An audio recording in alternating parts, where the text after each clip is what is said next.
One might think that after a year of torturing people, our producer, Charles I, or as he's better known, Charles the Angry, might consider another way to stop the entertainment dead in its tracks. But no, not him. So here's Trtan back time. Look at this fancy new intro screen, Tom. I like this. Just keep playing that. Let's not. That's I'm gonna it. watch that for the next 3.5, 5 minutes. All right, we'll go to it. January 5th, 1914, the automaker Henry Ford announces an unprecedented $5 a day minimum wage for his employees. $5 a day. That doubled the current wages of his assembly line worker. $5 in 1914, adjusted for inflation, is about $140 in today's money. Okay? The high pay attracted thousands of hopeful employees from across the country. The crowds were so large that riots broke out, and the crowd had to be dispersed with fire hoses. Happy birthday to George Reeves. That's my Superman I grew up with when he had his TV show. George Kiefer Brewer was his original name. Born on this date in 1914, American actor, Superman from the TV series Adventures of Superman. That's where you get the look up in the sky. It's a bird. It's a plane. That one. Oh. From 52 to 58. Reeves was in the opening scene of Gone with the Wind as well, back in 1939 as one of Scarlett O'Hara's suitors. He died of a gunshot wound to the head while at home in his bedroom. The death was officially ruled a suicide, but many suspect foul play, and there's a lot to do with that, but we can't get into it all. All right? You can look it up, though. January 6, 1994, Nancy Kerrigan, she's the one on the right, 1993 U.S. figure skating champion and Olympic bronze medalist, is attacked after a practice by a man who hit her on the knee with a club. Rival skater Tanya Harding, the one on the left, would later plead guilty, admitted to meeting with her bodyguard and her ex-husband 4 days after the attack to make plans to cover up their involvement. Oh, gosh. Happy birthday to Sherlock Holmes. Did you know that Sherlock Holmes is not it's William Sherlock Scott Holmes. Born January 6, 1854, fictional detective created by Sir Arthur Conan Doyle.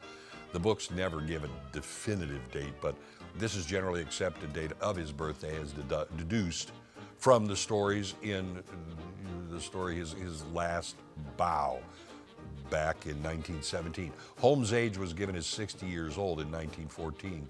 January 6th is generally accepted as the day, but the books give some little clues.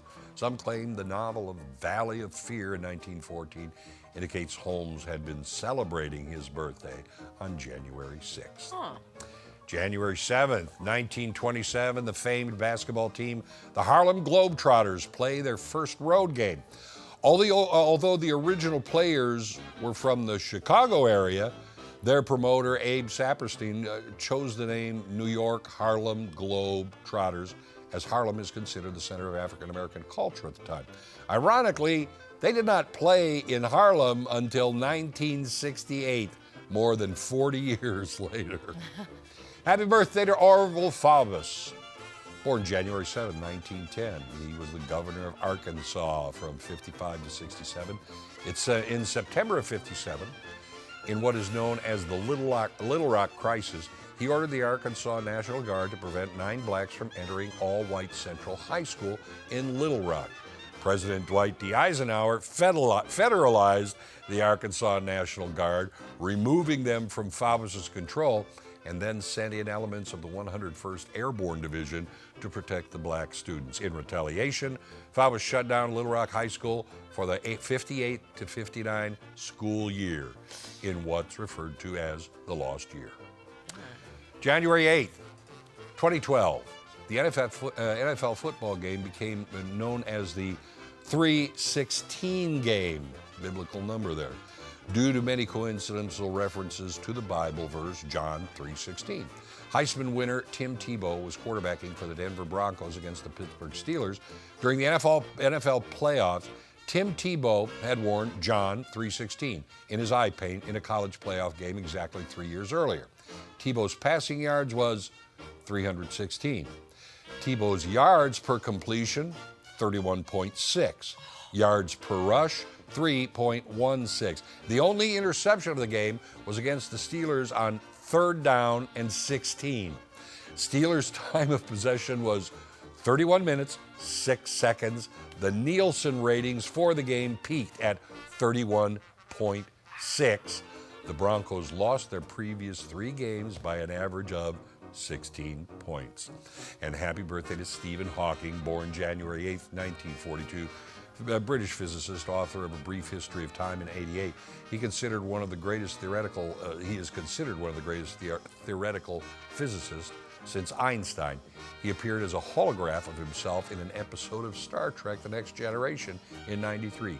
He died of a slow progressing form of ALS. January 9, 2007, Apple's iPhone is unveiled to the public by Steve Jobs at the Macworld Convention in San Francisco. It would go on sale in June and retail for between $499 and $599. Happy birthday to Muggsy Bogues, Tyrone Curtis Bogues, born January 6th, American basketball player at 5 feet 3 inches. That's how tall he was. He's the shortest player to ever play in the NBA, the National Basketball Association.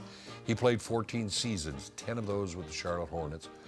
All right, look at that. There, he's there right now. He kind of looks tall, though, for 5'3". Oh, no. Oh, okay. Maybe my eyes are He was a deceiving little me. guy, yeah. And finally, this. All right, I am weightless, but put me in a bucket, and I will make it lighter. What am I? Soap. A hole. Thank you. And with that, you guys, lots more fun on the way right after this. Stay tuned.